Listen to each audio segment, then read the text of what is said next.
I'm going to use the standard normal table to find the area between 0 and 0.75. So the first thing you want to do is you want to sketch what's given.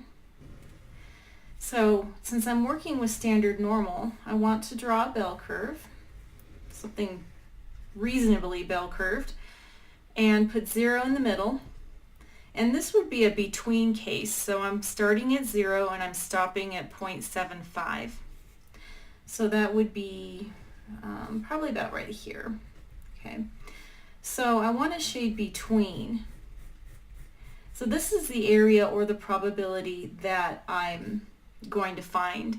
Now just by looking at the sketch, I expect this area to be less than 0.5.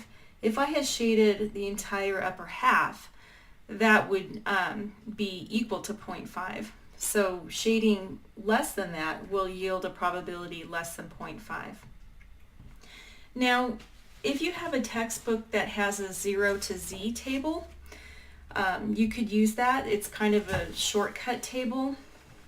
So for example, looking at this table and looking at the key, it's indicating that it's going to give the areas or the probabilities between 0 and a positive Z-score. So like a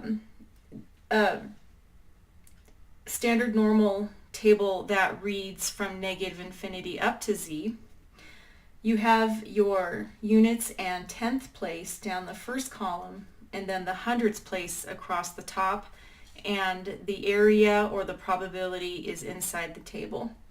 So if I'm looking for an area that corresponds to 0.75 for Z, I want to read down to 0.7 and then over to 0.05.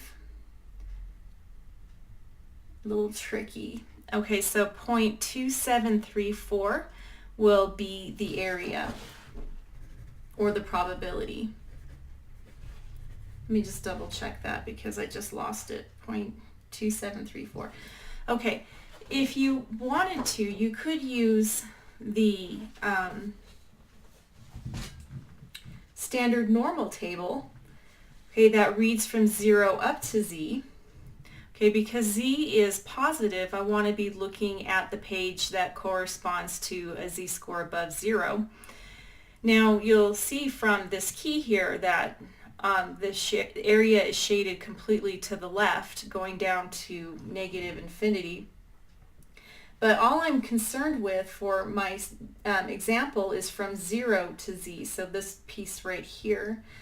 But I can recognize the fact that I could find this larger area and subtract out the piece I don't want. So in other words, if you're working with a standard normal distribution that reads from negative infinity up to Z, what you can do is you can find the cumulative area, negative 0.75 and down, and then subtract out the piece you don't want. Okay, so this half here is going to be 0.5. So reading the table to 0.75, okay, down to 0.7 and over to 0.5, we have 0.7734. Okay, so this larger area is 0.7734. So I'll just indicate it this way. Okay, so larger is 0.7734. Now looking at our original sketch, you should know this wouldn't be your final answer because we are expecting a probability or an area less than 0.5. So if you get this as your answer and it's not consistent with what you expected, you need to go back and realize that this area down here needed to be subtracted out.